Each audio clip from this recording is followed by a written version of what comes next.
States of America and to the republic for which it stands, one nation, under God, indivisible, with liberty and justice for all. Good evening. I'll have the clerk please call the roll. Supervisor Fountain? Here. Clerk Trocchio? Here. Treasurer Horning? Here. Trustee Germain? Here. Trustee McMullen? Here. Trustee O'Connell? Here. Trustee Petrucci? Here. All present. Thank you. Item number 4 is approval of our agenda. Motion by Trustee Petrucci, second by Jermaine. Trustee Germain. Any discussion? Being none, all those in favor say aye. Aye. Those opposed, nay. Motion carries. Item number 5 is called to the public this evening. Good evening. Hello, Larry Shaheen. Hi, Larry. Welcome. You recently sent out a survey, and the first paragraph reads, "Please help improve the quality of life in Heartland Township. This short study will help us understand your priorities and funding preferences to ensure the township meets the needs of you and your household. Your feedback helps ensure your tax dollars are being spent wisely. Your feedback also helps shape policies and priorities the community now and in the future." Okay, how is a non-taxpayer's opinion meeting the needs of taxpayer households and ensuring their tax dollars are being spent wisely? And how many surveys were sent to non-taxpayers, and wouldn't that dilute the results?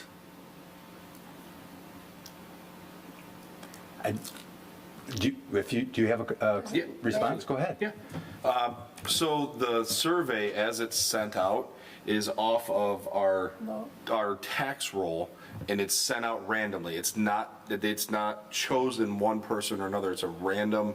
So you're saying that none of them were sent out to non-taxpayers? I can't say that it was not sent out to a Well, non-taxpayer. I know for a but- fact that it was. Yeah.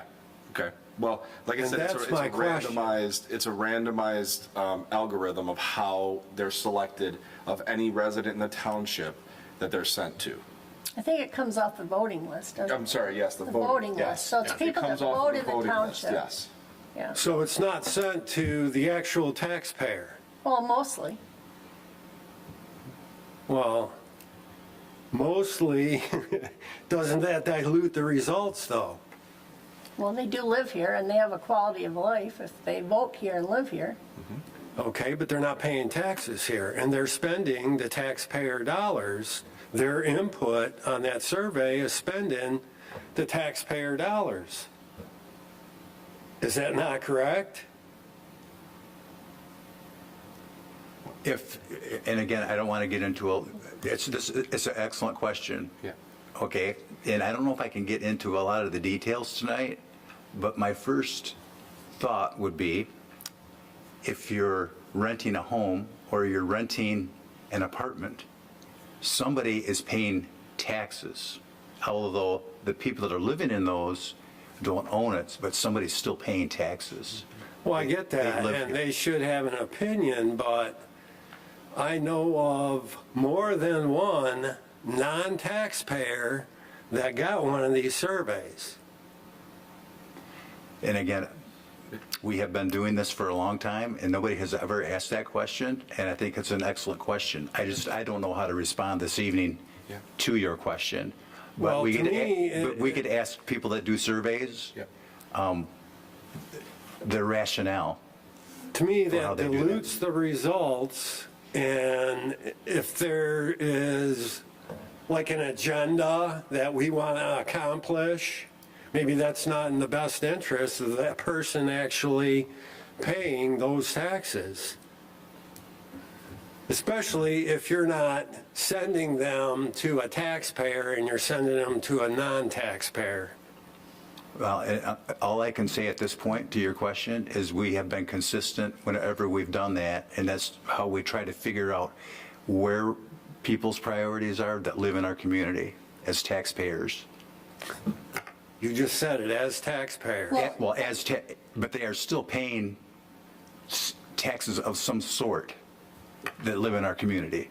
Well, like- Okay, but they're paying taxes of some sort, but they're not paying the property tax that you and this board is spending. No, but let's say their apartment, Oak Brook apartment pays a large portion to us.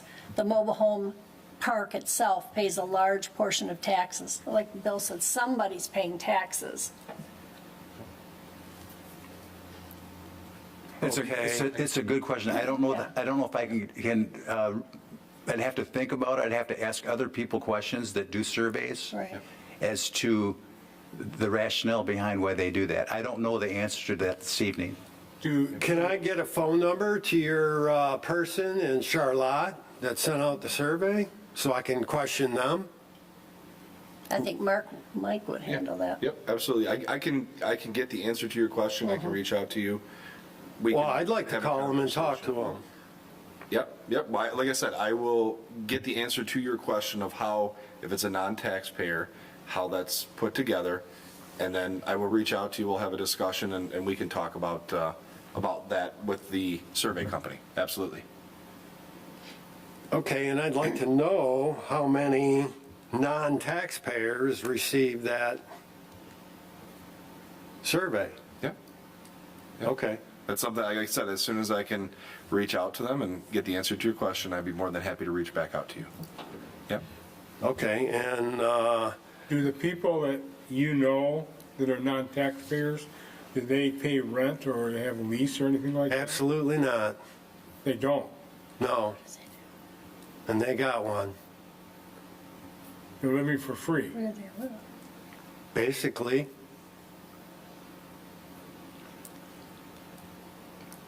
So again, this is done, it's not like we sit in a room and pick out who we want to have part of this. It's Well, I done random. understand that, it's secret, and he actually said that in there. They don't disclose whose answers or who answered which way. Correct. You know, I get all that, but my point is, I'm a taxpayer, I didn't get one. These people are non-taxpayers, and they got one. You know, This- and this wouldn't it be better to send it off the tax rolls? And then if somebody wants to do a survey, put it on your counter? So this was also the first wave of these surveys that went out. There'll be another wave in the first, second week of October that will go out as well. So you may receive one then. We don't even know right now what addresses are getting them. Okay. That's why it's done, it's a random equation of how it figures out where they're sent to in the quadrants of the township. Yep. See, basically what I'm getting at is kids that live with their parents that aren't paying the bills, okay, and they're putting their input. They want a bike path, they want parks, they want this, they want that, but they're not footing the bill for it. You understand what I'm saying? And all the rest of us are footing the bills. Larry, that's an excellent question. Yep. Okay. I will get it addressed. Mike will help you out with that. Yep. One other thing, return on investment, where do I find that? Township's return on investment. In other words, the money you spend and put into something and you get a return on it. Where in your, you know, do I find it, I guess so. that information? So again, without getting into the weeds, the first thing that comes to mind is a quality of life, i.e. our parks. We invested into our parks, which is something that the people in our community had asked for their kids, for exercise, for walks and that type of thing. If that's the kind of question that you're asking, that would be a return on your investment. Another return on investment would be, we put out a millage for our road improvements. The people voted to have that return. There will be questions in the survey that speak to that exact element. Would you like to see the road millage go forward? Do you think it was a waste of time, that we shouldn't do it? We take the survey and some of the information that we gather from that as to if there's a pulse to continue with a road millage or not. So we ask the questions, And we also have there's a matrix that gets very complicated that I don't understand to see how we did 4 years ago, and if we've gotten better or if we've gotten worse in the eyes of the people that have filled out the survey. And it's likely that not the same people get the same survey every time. I know I haven't gotten some of the surveys, and I think this is the 4th time that we have done it. So it's really gathering information that we ask questions, people respond back, and then we can use that as a barometer as to if it's important or not to our community. Well, and I'm not the only person, because I went and I asked other people that I know pay property tax, and I asked them their take on it as well. You know, a non-taxpayer making decisions, spending your tax dollars. So I'm not the only one. Again, that's a fair question. This is called to the public. We've got a lot of good information, and we can continue the conversation. Okay, I'll stop back and Okay. try to get answers. Okay, thank you. You're welcome. Okay, let's move on to our consent agenda.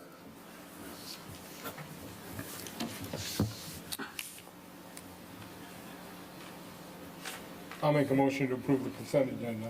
Is that what you're looking for? That's what I was asking for, yeah. Support. I have a motion by trustee Petrucci and second by trustee O'Connell. Any discussion? Being none, all those in favor say aye. Aye. Those opposed, nay. Motion carries. Okay, we have 2 items this evening, pending a new business. Our first is our fiscal year 2022-23 audit overview. Good evening. We did have a meeting just prior to this to go over, the board asked any questions that we may have. This is an annual event. John, welcome. Great. And it's Krista, right? Kristen, thank you. There are representatives from our audit company, which is Pfeffer, Hannaford, and Pulco. So welcome, and we will start with your presentation, then we'll open it up to any questions from the board. Okay, So, great. Good evening. Thank you. Well, thank you very much for allowing us to be here tonight. And as always, it's a real privilege to be your independent auditors. And we really look forward to coming out to Heartland Township, to work with the staff is great. Everything is in great shape. So it's definitely something we look forward to. Along with that, too, I'd just like to mention that we do appreciate all the work that's done in all the offices, treasurer's office, clerk's office, the help from the supervisor, and then also the work of the finance director, Susan Dryden Hogan. She does a great job. When we come out, everything's in good shape. We have very few proposed adjustments, which is very important, so that you're getting accurate information during the year, which to us is very important. And then she's also available for answering some questions that, that come up during the year. So that's very important to us. So again, we'd like to say thank you to Susan. The good news is we're going to issue an unmodified opinion, which is the highest level of opinion that the independent auditor can issue. Again, Heartland Township has always gotten this opinion, which is always good. But again, you still have to work for it every year, and when we come in, we make sure that everything's in good shape. Along with that, this year there's a secondary report because the township received ARPA monies, and the second report has to do with an additional work that we had to do to make sure those monies were spent properly, which the township did. They did a great job with that. So we wanted to make sure that everyone knew that you had the other report in there that was a little bit different than what you had in prior years. Along with that, I just want to mention a couple financial things too. Without digging into a report, I just want to mention that you were able to increase your fund balance in the general fund by 12%, which is very important. Because also at the same time, you were able to make several park and township hall improvements. You finished the Dunham Road sidewalk expansion, the fire authority, training authority. And also, as part of the ARPA, you're able to spend the money to complete the M59 water main project, which is very important to the community. So these are things that again, as the question that you received earlier, what are the things you get back? And that's very important, that, you know, again, your water main's working properly, you're being able to provide these services to the residents. So not only the parks and other things you've done, but you've done the other important things that are really necessary for the residents of the township. Along with that, too, I wanted to mention that also the sewage disposal system is doing very well. Obviously, some businesses closed during COVID. Some of those revenues dropped off, unfortunately. But, you know, you did get some additional connection fees. And just the overall management over the last number of years, the sewage disposal system is in good financial condition. So I did want to mention that. Also, Mike, if you could put up the graphs. So out of all the graphs we give you, this is probably the most important one, and it's good for the residents to see it, to understand it. So of the total revenues of the general fund, which are 3.5 million, it's good for everyone to see that really the portion that's taxes and admin fees is really a small portion of the total revenues. So during tax season, when the treasurer's, you know, collecting the taxes, a significant portion or most of them go on to the schools, and the township only gets a smaller portion of that. So I wanted to make sure that, you know, the graph really depicts it. Only 26% of all the revenues of the general fund come from taxes. A significant part comes from state share revenues, which is in the yellow. And those revenues are derived at the state level from income taxes, sales taxes, different things like that. That should stay stable, but again, it has to do with the Michigan economy going forward. And, you know, that you always have to keep kind of a close eye on that to make sure there's no really other big changes that go on. And then I did want to mention that very important part, again, these are things I always mention if I was on the board. So going back to the treasurer's office, two really important parts of that from the auditor's perspective is the treasurer making timely disbursements of taxes. So taxes are collected, and every 15 days, the treasurer has to disperse everything and really clear out the account. So everyone's getting their money. So the schools are getting it very timely, and that's very important. And the treasurer, Kathy Horning, was able to do that as she has in past years, which is very, very good. And then along with that, the township has over $23 million invested in different institutions. A lot of those funds also are tied up or part of the sewer or other funds that are restricted and have to be used for those areas. So again, she was able to keep the money invested, getting a return for the township, but keeping it very secure. So with either FDIC insurance or with strong institutions, that's very important. So again, that's another item that I look at as an auditor, or if I was on the board of the township. And lastly, I'd just like to mention that overall, your general fund balance is good. There isn't too much in the fund. You're able to add some this last year, but again, you were able to accomplish a lot of things for the township as far as those upgrades that I mentioned. So that's always very important to the residents of the township. And with that, I'll just open up to any questions, and then hopefully you'll approve the audit tonight so I can submit it to the state of Michigan. Well, I'd like to move to accept the audit report as presented. Support. Motion by Treasurer Horning and second by Trustee O'Connell. Questions, comments? One thing that we did talk about at our meeting is several years ago, probably 7 or 8 years ago, roughly, we had a sheriff contract that we looked at strongly and discontinued that for several years. But we as a board never had a millage or any special assessment for that police coverage. And we thought at some point in the future of Heartland, there may be a need to recontract with the county, and we did that. And roughly 4% of the difference between last year and this year, that $150,000 came back into the new contract with the Sheriff's Department. So again, it was we knew that day may come, and we're now back with deputies here 12 hours a day, 7 days a week, and with working with the schools, have a presence here. And there's no way that our community could even come close to something with our own police department with that kind of a cost. So it's been a win-win.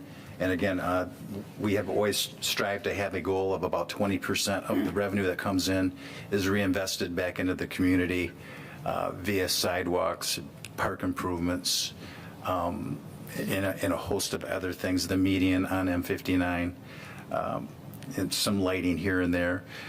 So we're still, like John had mentioned, we're still saving I shouldn't say saving, using a portion of the proceeds that we collect and reinvesting that back into the community, which has been one of our goals all along.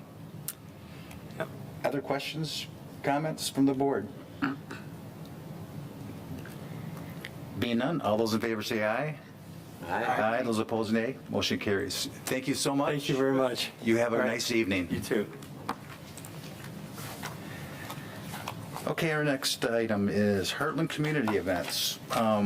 We, at our admin meeting, discussed how many things are happening in our community, and we wanted to share at the board table, and anybody that may be watching from home, just upcoming events that are maybe a month out, and over the next month, there's quite a few activities. So, Mike, I'm going to turn the table over to you and Okay. just kind of discuss what's happening overall in our community. Yeah, thank you, Supervisor Fountain. So, yeah, we do have some upcoming events in the next coming months here. One of them being this weekend, September 23rd, is the kickoff event for our Art Walk, Art in the Park. That starts September 23rd from 10 a.m. to 4 p.m. That is, it's a community event that the kickoff event itself, there'll be food trucks, there's going to be a couple vendors out there. Mainly the main portion of this is that there's art that has been made by community members or by anyone in the area that is displayed in local businesses. So local businesses will have a sign out in front that will show the Heartland Art Walk logo depicting they are a business that has one of these pieces of art in it. You can stop into the local businesses. There will be a list of the local businesses that we'll have on our website. You can stop in and check out the art, along with, as you walk through the park in the coming weeks, there will be some banners that depict what those art pieces are and where they're located. So again, that kickoff event is this Saturday. It's for the next 3 Saturdays, so it will run this Saturday, September 23rd, September 30th, and October 7th, which is the conclusion of the art event. That will be from noon to 2 on October 7th, so I encourage anyone in the community to come out and support the local art event. The Heartland High School Homecoming Parade, Friday, September 29th, will be starting at 5 p.m. at Village Elementary School. Great community event, as it is every year, followed by the homecoming football game at Heartland High School. And the State of the Community event. So the State of the Community event will be Wednesday, October 25th at 5 p.m. at the Heartland Music Hall. In the past, the last couple of years, because of COVID and things like that, we have had video recordings for updates and everything throughout the township. This is going to be a live event. It will be in person. The updates will be given live and in person from the community members, and should be a great event, 5 p.m. On October 25th. Is there any questions?